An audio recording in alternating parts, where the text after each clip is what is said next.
नमस्कार। ये मेरा एक नया वीडियो और वीडियो से काफ़ी डिफरेंट है, क्योंकि मैं इस वीडियो में मैं आप लोग एक बुक का समरी रिप्रेजेंट करने जा रहा हूँ।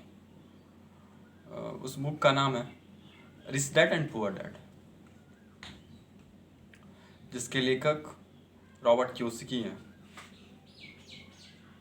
इस नोवेल में उन्होंने ये रिप्रेजेंट करने की कोशिश की है कि what is the importance of money in our life,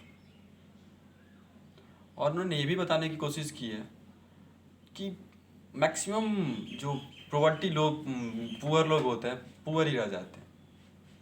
अमीर लोग और अमीर होते जाते हैं और मध्यम वर्गीय हमेशा लोन के तले ही, कर्ज के तले ही दबा रहता है। इसका कारण क्या है? What is the reason behind this? ये बुक मैं हाईली रिकमेंड करता हूँ ऐसे ऐसे खासकर टीनेजर को कि पढ़ना चाहिए इस बुक को।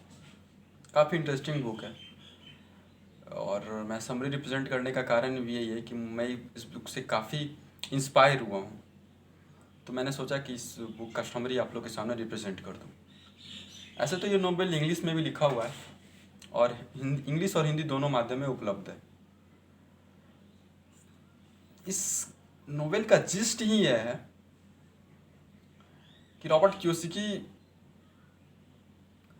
और उसका एक दोस्त माइक, रॉबर्ट कियोसाकी अपने फादर को पुअर डैड कहते हैं, और माइक अपने बेस्ट फ्रेंड माइक के फादर को रिच डैड करता है।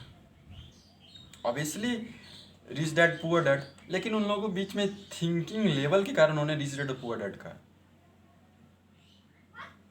क्योंकि उनके फादर और माइक के फादर के बीच का थिंकिंग लेवल काफ़ी अलग अलग था, डिफरेंट था, एक दूसरे, एक पॉजिटिव एक नेगेटिव। बस उन्होंने इस बुक के माध्यम से बस वही चीज़ बताने की कोशिश की है कि निगेटिव और पॉजिटिव लोगों के बीच इक्विलिब्रियम या सामंजस्य कैसे बनाया जाए। बात प्रारंभ होती है इस कहानी से कि रॉबर्ट कियोसाकी जब 9 साल का था, सिर्फ 9 साल का, तो उसने अपने कह सकते हैं थिंकिंग लेवल से सोचा और अपने अनुसार ये निर्णय किया कि वो अपनी सारी बात रिच डैड की बात को मानेंगे। बात कहानी यहीं से स्टार्ट होती है।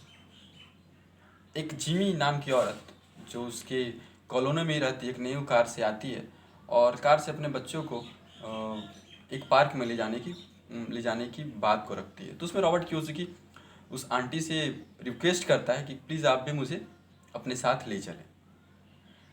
सिमी उन्हें फटकार कर कहती है कि मैं गरीब लोगों को नहीं लिख सकता, मेरी रेपुटेशन पे हानि होगी।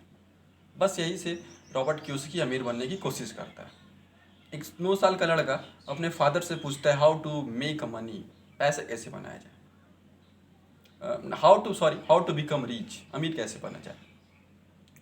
तो रॉबर्ट कियोसाकी के फादर बोलते हैं कि सबसे पहले तुम्हें सीखना होगा कि पैसे बनाया कैसे जाता है, हाउ टू मेक मनी।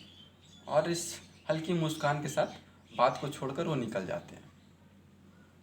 एक 9 साल के बच्चे के किंचित मन पे बहुत ही गहरा आघात मिलता है, और ये बात अपने बेस्ट फ्रेंड माइक को कहता है कि माइक यार पैसे तो बनाने हैं।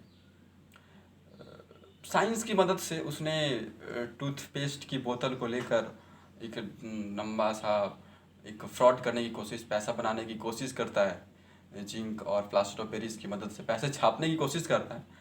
तो बाद में पता चलता है उसके फादर को, फादर कहते हैं कि बेटा दिस इज़ अ रॉन्ग, ये जालसाजी है, इट इज़ नॉट गुड। तो बोलता है कि भाई अब मैं करूँ तो क्या करूँ, आपने अभी नहीं तो बोला कि पैसे बनाने के लिए सीखना होगा तभी तो अमीर बन सकते। तो उसने कहा कि मैं ये नहीं बोल रहा हूँ कि पैसे बनाया कैसे, पैसे कमाया कैसे जाए, रिच लोग पैसे कमाते कैसे हैं। अब रॉबर्ट कियोसाकी बोलता है कि अब इसका कारण क्या है, अब इसका रीज़न क्या है। तो उसने माइक के फादर के बारे में बोलता है कि मैं और ये दोनों साथ में ही पढ़ते थे।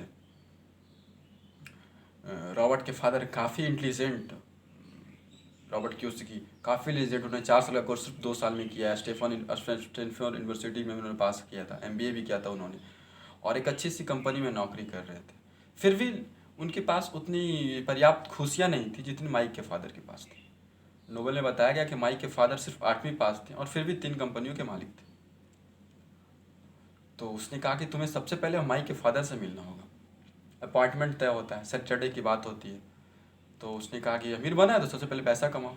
माइक के फादर तो माइक के फादर ने उसे अपनी कंपनी में 10 सेंट पर आवर की मदद से पैसे देना प्रारंभ कर दिया। 8 दिन पर काम, और मैं तुम्हें काम करने के बारे में सिखाऊंगा। 8 दिन काम करने के बाद रॉबर्ट क्यूस्की अपने फ्रेंड से बोलता है कि भाई ये मुझसे काम नहीं होगा, अब तुम ऐसा करो कि अपने फादर से बोलो कि मैं ये काम को छोड़ रहा हूँ, मुझे 8 दिन में एक भी दिन उन्हें कैसे सिखाया जाए बताने के लिए नहीं आया।